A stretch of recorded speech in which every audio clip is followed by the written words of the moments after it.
Hi welcome back to channel. ಇವತ್ತಿನ mini ಲಾಗ್ಗೆ ನಿಮಗೆಲ್ಲ ಸ್ವಾಗತ. ಇವತ್ತು ನಾನು ಉಪ್ಪಿನಕಾಯಿನ ರೆಡಿ ಮಾಡ್ಕೊಳ್ಳೋಕ್ಕೆ ಉಪ್ಪನ್ನು ಹುರಿತಾ ಇದ್ದೀನಿ. ಉಪ್ಪಿನಲ್ಲಿ ನೀರಿನ ಅಂಶ ಇರುತ್ತೆ, ಅದನ್ನೆಲ್ಲ ಚೆನ್ನಾಗಿ ಡ್ರೈ ಆಗಬೇಕು. ಡ್ರೈ ಆದ ನಂತರ ಸ್ವಲ್ಪ ಹೊತ್ತು ತಣ್ಣಗೆ ಆರೋಕ್ಕೆ ಬಿಡಬೇಕು. ಇವಾಗ ನೋಡಿ ಡ್ರೈ ರೋಸ್ಟ್ ಆಗಿದೆ. ಇದನ್ನು ಆರಿದ ನಂತರ ಇದಕ್ಕೆ ಸಣ್ಣದಾಗಿ ಮಾವಿನಕಾಯಿನ ಹೆಚ್ಚಿ ಹಾಕ್ತೀನಿ. ಮಾವಿನಕಾಯಿನೂ ಕೂಡ ಚೆನ್ನಾಗಿ ಒರೆಸ್ಕೋಬೇಕು, ಅದರಲ್ಲಿ ನೀರಿನ ಅಂಶ ಇರಬಾರ್ದು ಅಂತ ಚೆನ್ನಾಗಿ ಒರೆಸ್ಕೊಂಡು ನಂತರ ಸಣ್ಣದಾಗಿ ಹೆಚ್ಚಿ ಹಾಕ್ತೀನಿ. ಉಪ್ಪು ಕೂಡ ತಣ್ಣದಿದೆ. ಇವಾಗ ಮಾವಿನಕಾಯಿನ ಹೋಳೆಲ್ಲ ಹೆಚ್ಚಾಕಿದ್ದಾಯಿತು.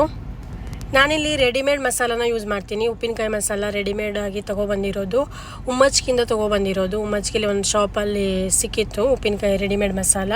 ಸೊ ಈ ಸಲ ನಾನು ಮತ್ತು ಮಸಾಲಾನ ಮನೇಲಿ ರೆಡಿ ಮಾಡೋಕ್ಕೆ ಹೋಗಿಲ್ಲ.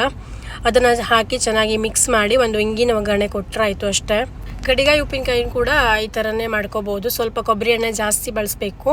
ಚೆನ್ನಾಗಿ ಮಿಕ್ಸ್ ಮಾಡಿದರೆ ಆಯಿತು. ನಾರ್ಮಲ್ ಉಪ್ಪಿನಕಾಯಿ ಮಾಡ್ತೀವಿ